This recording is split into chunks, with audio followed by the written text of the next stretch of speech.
আসসালামু আলাইকুম। আজ আমি একটা রেসিপি নিয়ে এসেছি।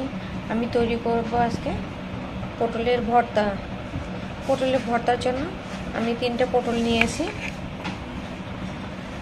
আর শুকনো মরিচ, পেঁয়াজ আর রসুন নিয়েছি। দেখেন আমি কিভাবে ভর্তাটা করি, আপনারা দেখতে থাকেন।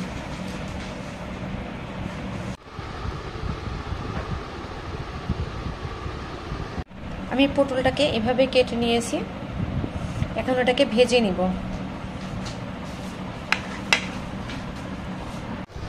পটলের ভর্তার রেসিপি করার জন্য আমি পটল নিয়ে এসেছি। এখন ফ্রাই প্যান চুলায় দিয়েছি, এখন ফ্রাই প্যান এটা ঢেলে দিচ্ছি।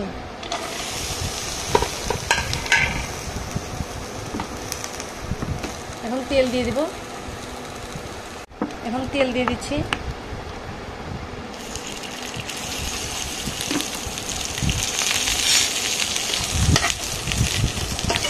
এটাকে লাল লাল করে ভেজে নিব। পটল ভাজি হয়ে গিয়েছে, আমি এখন এটাকে নামিয়ে নিব। এখন আমি এখানে শুকনো মরিচ ভেজে নিব।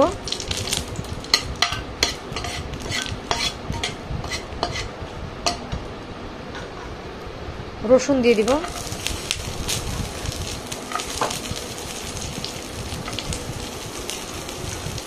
পেঁয়াজ দিয়ে দিব। এটা এখন ভালো করে ভেজে নিব। পেঁয়াজ, রসুন, মরিচ আমার লাল লাল করে ভাজা হয়ে গিয়েছে, আমি এখন এটাকে নামিয়ে নিব। পটলগুলোকে আমি এখন শিলপাটায় বেটে নিব। এখন আমি পটল ভাজিটাকে এইভাবে বেটে নিচ্ছি।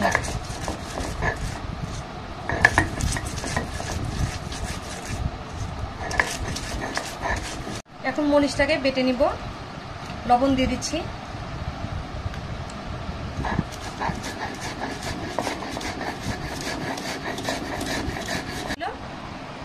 এগুলো মাখিয়ে নিব। এটা মুখে স্বাদ লেগে থাকা ভর্তা, এটা ভর্তা দিয়ে অনেকগুলো ভাত খাওয়া যাবে।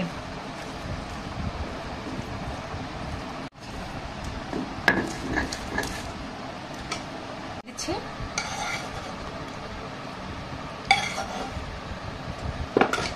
এটা একটু বেটে নিব।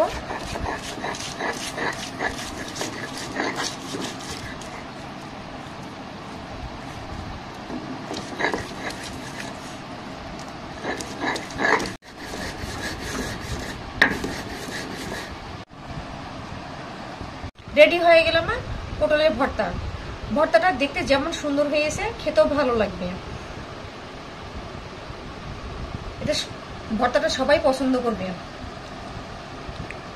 এটা মুখরোচক খাবার।